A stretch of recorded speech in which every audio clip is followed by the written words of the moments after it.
Hello students, here in this video we are going to discuss the topic cell wall from the chapter 1 cell fundamental unit of life of class 9th biology.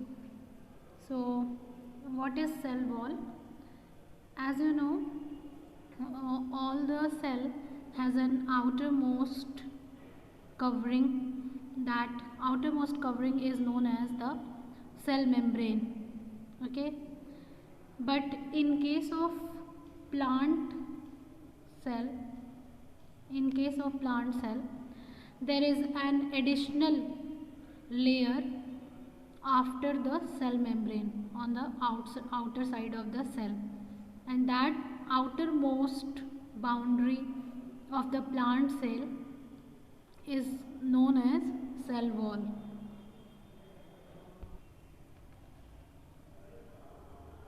Like in this diagram, you can in this diagram of plant cell, you can see there is a plasma membrane. Okay, this is plasma membrane, this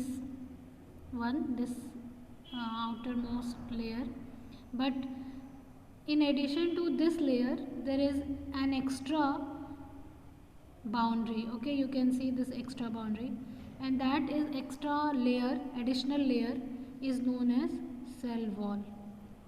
Okay, so in case of plant cell there is an additional outermost covering. Okay, and that covering, that additional outermost layer of the plant cell is known as cell wall.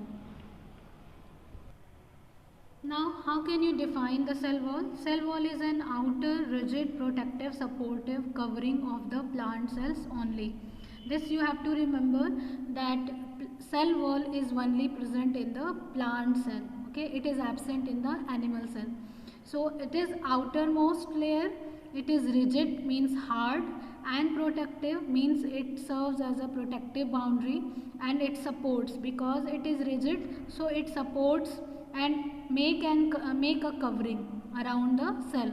So this is the definition. Cell wall is an outermost rigid, protective, supportive covering of a plant cells only. Okay, second point to remember is it lies outside the plasma membrane. Okay, means it makes the outermost layer in case of plant cell. Third point to remember is it is a non-living and freely permeable. You have to remember this, it is non-living, it is considered as non-living, means इसको living नहीं मानते हैं, it is non-living, and freely permeable means it is not selective permeable. As in case of cell membrane, have you remember the cell membrane or plasma membrane? There you have studied that plasma membrane is selectively permeable membrane, means it selects some materials and give the permission to enter and exit from the cell. But here in the case of cell wall, it is freely permeable, means it any kind of substance can freely enter into the cell and move from the cell, exit from the cell. So it is non-living and freely permeable. Cell membrane was living and selectively permeable. Okay, now the next point is its thickness varies in different types of cells. The thickness of the cell wall can vary, okay, from cell to cell. It is not fixed. Next point to remember is in plant cell it is mainly composed of cellulose. It is to remember, it will be asked that what is the composition of the cell wall. So in plant cell it is mainly composed of cellulose. The cell wall of the plant cell is mainly composed of cellulose. It is to remember. Okay. Now the very important point, in animal cell wall is absent. You have to remember this. In animal cell, in case of animal cell wall is absent. Always, it is always absent. Now the next one is cell wall is also present in bacteria, fungus and algae. Okay. Instead of plant cell, cell wall can also be found in bacteria also, in fungi also, and in algae also. Okay.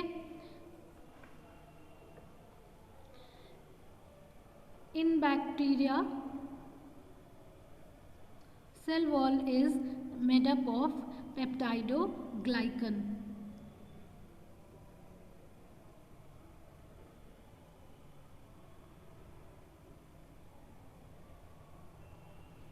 Okay. In fungi, cell wall is composed of chitin. Okay. And in algae, it is mainly composed of glycoprotein.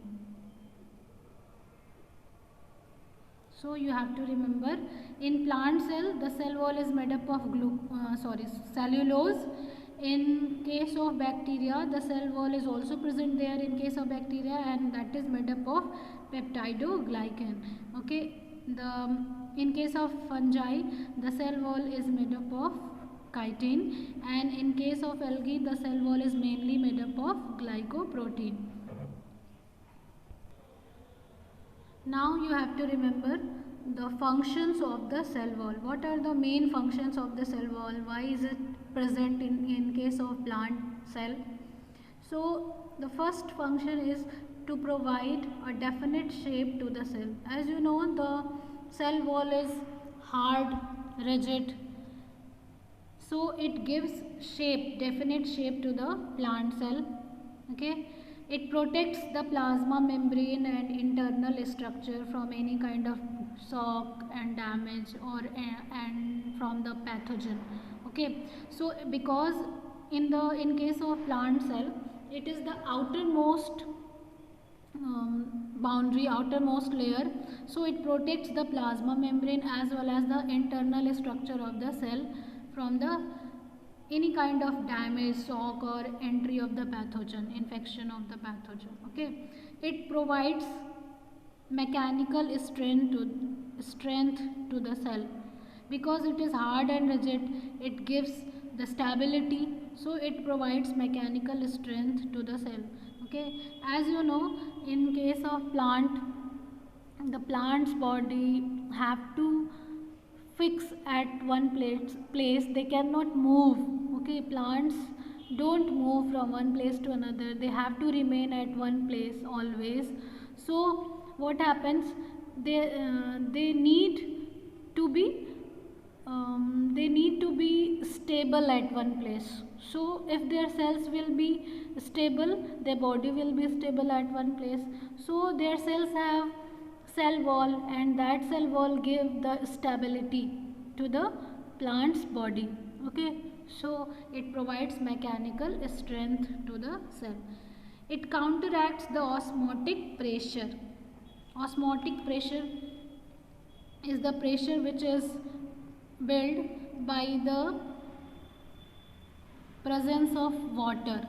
As you know, osmosis, as you know, the end osmosis, in case of end osmosis, okay, the water enters into the cell. Okay. Water enters into the cell, and that water apply the force on the boundary of the cell. That pressure is known as osmotic pressure. Because of the presence of water, that water molecules which are present inside the cell, they are putting force on the wall of the cell, on the boundary of the cell. So because of that force, because of that pressure, the cell can be burst. Okay. The cell can be burst. But in case of plant, there is an additional layer, okay, additional boundary, that is called cell wall. This cell wall, what does it do at the time, in this case, what does it do? Cell wall apply the pressure inwardly. Okay. It apply the pressure inwards. Okay. Means it helps to cancel out the osmotic pressure. Okay, it cancels the osmotic pressure, and that's how it protects the cell from bursting. Okay, so that's how it counteracts the osmotic pressure and protects the cell from bursting because of the endosmosis. So these are the main functions of the cell wall. It provides definite shape to the cell. It provides definite form to the cell. It protects the plasma membrane and internal structure from pathogen, from any kind of shock and damage. And third one is it provides mechanical strength to the cell because it is hard and rigid, gives stability. And the fourth one is it counteracts the osmotic pressure. It balances the osmotic pressure of the cell. So this is all about the cell wall. Here we will discuss the topic plasmolysis. Okay. What is plasmolysis? Plasmolysis occurs in case of the plant cells. It occurs in the case of plant cell. What happens here? Shrinkage of the cell content of a cell from its cell wall under the influence of a hypertonic solution is called plasmolysis. When a living plant cell is kept in a hypertonic solution, what happens? Exosmosis happen. Water starts to leave from the cell. Okay, in case of hypertonic solution. In case of hypertonic solution, if you keep a living plant cell in the hypertonic solution, what happen? Exosmosis will happen, and exosmosis means water leave the cell. Okay, whatever the water present inside the cell, they will start to exit from the cell. So what will happen? Because of the removal of water, the cell content, means the protoplast, it will start to shrink. And because it is plant cell, so all the cell content will leave the cell wall. It will shrink and leave the cell wall because of the hypertonic solution, and this phenomenon is known as plasmolysis. So here see in the diagram what happens. Suppose there is a cell which is living and plant cell and turgid. Okay, it is turgid. So this is the protoplasm and this is the vacuole and this is the cell wall. Okay. Turgid cell means it is swollen, having all the material inside it in a normal way. Okay, so if you will keep this cell in a hypertonic solution, so what will happen? Exosmosis will happen, means water will start to remove from the cell, and the content of the cell, the protoplast, will start to shrink because of the removal of water. And ultimately what will happen, it keep on shrinking because of the removal of water, and ultimately you'll see the protoplast, the cell content will highly shrink, and it will leave the cell wall. And it will shrink because of the removal of water. And this phenomenon of the shrinkage of the protoplasm from the cell wall due to the influence of the hypertonic solution is known as plasmolysis. इसी को क्या कहते हैं? Plasmolysis. And this cell will be called as plasmolysed cell. It happens in case of living plant cells. Okay, when you will keep a living plant cell into the hypertonic solution, exosmosis will occur, means all the water will start to remove from the cell. Due to the removal of the water from the cell content, means protoplasm, or you can say protoplast, will start to shrink. Okay, that shrinkage of protoplasm is known as plasmolysis.